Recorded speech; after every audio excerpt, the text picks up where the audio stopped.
Hello, I'm Ben. Welcome to the channel.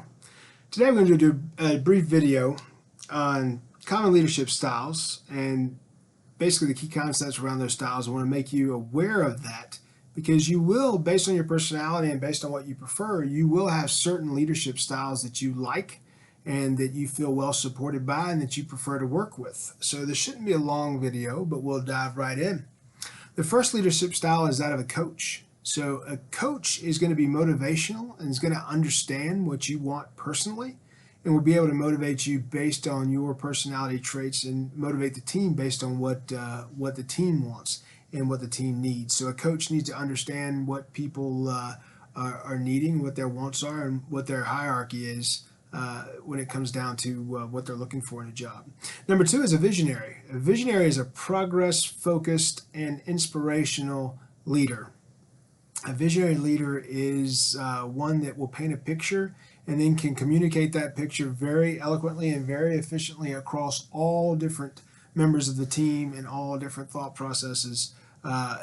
Share those thought processes with the team and how that unified piece helps target and get to the final goal. Number three is a servant leader. Servant leader, Jesus was a servant leader, Gandhi was a servant leader, so was Martin Luther King Jr. Servant leader is someone that's humble and protective. They let the message be what carries the weight, and they serve their followers, serve their teams, they serve their groups. I think a servant leader, a servant coach type leader is the best leader that I can be. That's what I enjoy doing historically, and my teams have responded to that the most positively in my history as well. So number three is servant. It's humble and protective.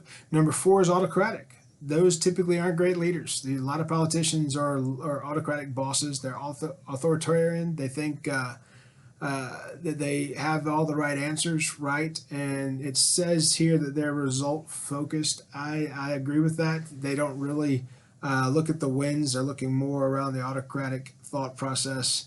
And result focus just says that they just want to see the change. They don't care how you get there. So remember that, autocratic. Next is laissez-faire, hands-off. They're autocratic and delegatory, but I'll tell you what, a laissez-faire leader, I don't really think that's a leadership style. I think that's a boss style. These are people who don't help you come to any solution, take credit for a lot of solutions that you come up with, and then possibly give you grief for what you're not doing, but they do nothing to help you get there. Laissez-faire, hands-off. Some people in different leadership roles, so in hierarchical standards, I like a laissez-faire boss above me because I don't need to be micromanaged. Micromanaged is the worst concept around a boss or leadership, so that's something to think about too. Number six is democratic. They're supportive and innovative. Basically, they take the faults of the team. That's a great leadership style to work for. They're going to support you and they're going to listen, right? Because they're democratic, they're supportive and innovative. Next is going to be, number seven is going to be pace setter. They're helpful and motivational. They're going to try to move obstacles for you and try to keep you moving. That's excellent. That's a great leadership style to be with, especially if you're in a dynamic company that's changing constantly. It's a great situation to have a pace setter in that role. Transformational is a challenging and communicative leader. When you go through change or you're underperforming, they bring people like that in. I've been in that role as a transformational leader many times. You want to go in there and you want to challenge the teams of what they're doing. You want to show what the expectations are. You want to communicate those expectations effectively to make that transformation happen and help them get to that success. Because once you start cultivating wins as a leader, you'll start getting more wins and people start to focus on the positives more than they do the negatives. And then that's why the transformation occurs, because it becomes a positive place where you have positive movement and support in getting to that movement. 9 is transactional, which is performance focused. That's an awful type of leadership. I don't think it's leadership. I think it's being a boss.